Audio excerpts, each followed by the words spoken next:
Hi, my name is Catherine Sobieschik. I'm a Texas Master Naturalist, and I would like to share nature journaling with you today. And this is all around the Texas Master Naturalist Junior Master Naturalist program, where we set up a nature passport.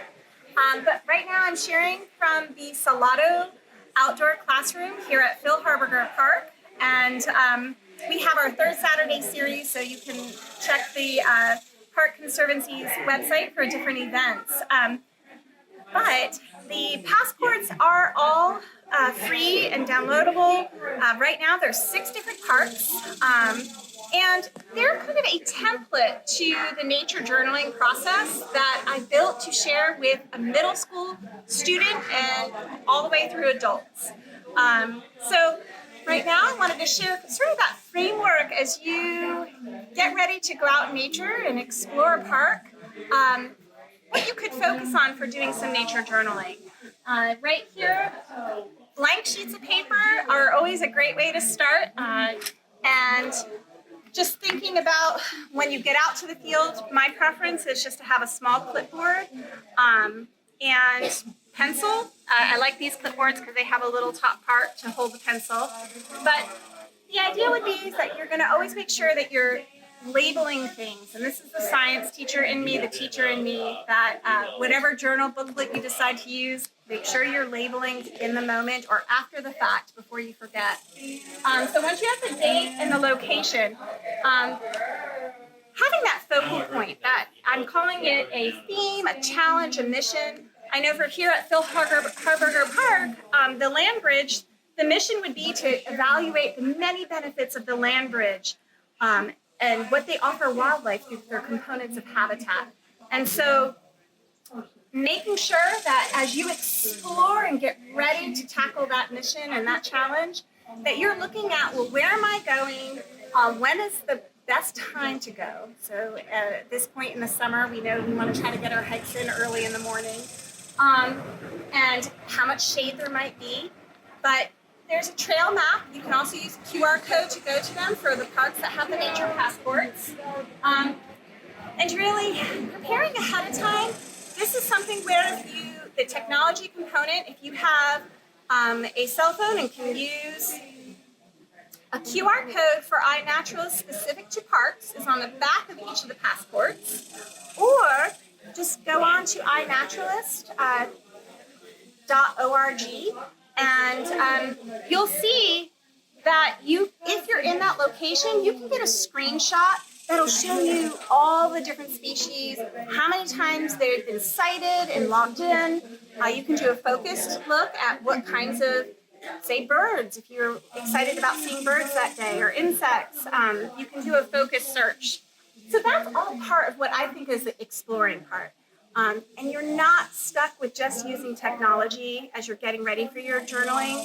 I also will sometimes just, by reading the most current Texas Parks and Wildlife magazine, they have some great stories and species that you can focus on if you want to be able to dig in and know a little bit more about what you're going to maybe see when you're out. And then, of course, the traditional field journals are a great thing to have on hand if you're wanting to really dig in and focus on form and specific features and structures of an organism. So that's really that exploring part, even before you step foot out into the field. Once you're out in the field, it's all about observing. So not being tied to the phone unless perhaps you're taking pictures. I also, for the nature journaling piece, it's about focusing on structure and form through your observations, taking in that present moment. The sounds, the things that you're looking at, the smells, and capturing that in any way that you want. There's really no wrong way to go about nature journaling. If you're working towards a younger and helping guide a younger audience, I was just sharing with some colleagues that one of the best ways to do that is to try it yourself and be that role model. I have a few different pieces that I could share where just taking in a combination of visual as well as written labels for things that you have would be a great way to focus in. The nature passports, when you open them up, there's that exploring things that you know that you're going to potentially see, and those observing things that you're going to look for once you're out in the field. And this is usually short, only one page, and then it's giving you that background information that you could then journal about. And once you've taken time to do a sketch, it's also having you take in other aspects. So not just the living pieces, but also the habitat, the weather, in order to really take in that present moment. I personally feel that the passport would be great to start ahead of time in your exploring stage to read. Perhaps you don't have it out in the field with you. Maybe you do, because it's got a spot to draw. But really taking some time when you get home and you're in a cool space and a comfortable seat to make sure that you're continuing with that labeling, and really thinking about, okay, what did I experience? Am I just writing about it? Do I want to venture and do some sketches? I find myself using iNaturalist to also focus on that form, because when I'm out in the field, you see something so quickly that you have the time to really take in the form and the variations in color.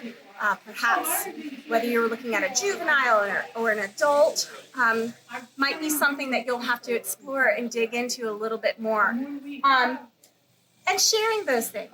I know for our nature passports, I like it very much. We have a Padlet that you can link to and share some of your nature drawings, and you'll see that students have already done that. I was just thinking that perhaps adults need to be doing that too. And it really looking at also, well, what do I want to see the next time? What could I be more observant of? Do I want to take the same trail a different time of day or the same time of day? And were those aha moments where you had a great creative thought or just took in a moment that and helped you think about something else, or just the beauty that we have in nature? Truly, the nature journaling piece is unique to each individual. I just encourage, this is not just for kids, this is adults too, to take that time to observe and dig into reflecting on what you see in nature. At this point, I think that's all it. I can show you really quickly how I did this in the classroom. When we were here out Phil Harberger Park, we went out, did a hike. The students did not have anything in hand other than a water bottle, and making sure, though, that the adults were sharing some of those background pieces. And you don't have to be a master naturalist to tap into and know about some of the background. That's really what the purpose of the Nature Passport is to have some of those ideas. But then, when you're back, and you can share on the here, once the students make their way back to a spot, everything you see in black marker is what they did immediate, where they were trying to map up, well, what was the pathway to the land bridge? Maybe they saw the bubbling pond. What did they see along the way? And then when there's time, back in the classroom, having them look at iNaturalist and seeing, well, what species did you see? What would you hope to see next time? And taking the time to sketch and label and process that. And doing it as kind of a collection really helps to see that diversity that if we're observant enough, we can see at all of our parks. Thank you so much for your time. And again, have a wonderful